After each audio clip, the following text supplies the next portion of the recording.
Hello everyone, চলো তোমাদের সাথে আজকে একটা জিনিস শেয়ার করি। সেটা হচ্ছে কি জানো, আমার বাবুর জন্য একটা গিফট। জানি না ও কতটা খুশি হবে এতে, কারণ ও তো এখনও ছোট, বোঝে না। এই যে আমার কিন্তু ভীষণ পছন্দ হয়েছে। তার কারণ হচ্ছে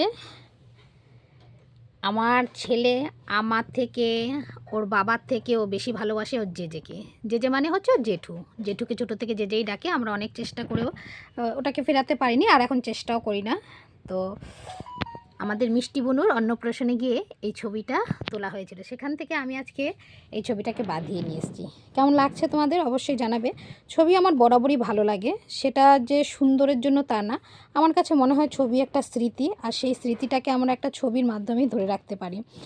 দিনে দিনে ছেলে বড় হবে, হয়তো এই ছোটোবেলার কথা অনেক কিছু ভুলে যাবে, কিন্তু যখন এই ছবিটা দেখবে যে ও ছোটোবেলায় এমন ছিল, ওর জেজের কোলে এইভাবে ছিল, তখন হয়তো ওর একটু হলেও ভালো লাগবে।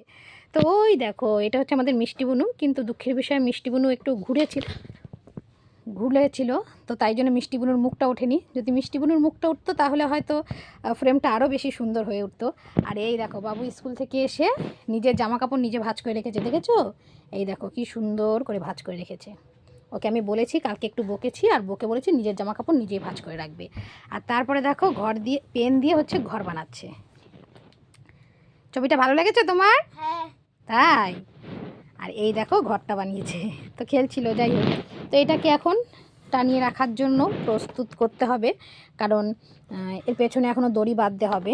এই যে দুটো পিনের মতো দিয়ে দিয়েছে, এই দুটোতে দড়ি বেঁধে তারপরে লাগাবো। যেহেতু আমার ঘরটা ভালো না, তাই যে কোনো ছবি লাগাতে আমার একটু অসুবিধেই হয়।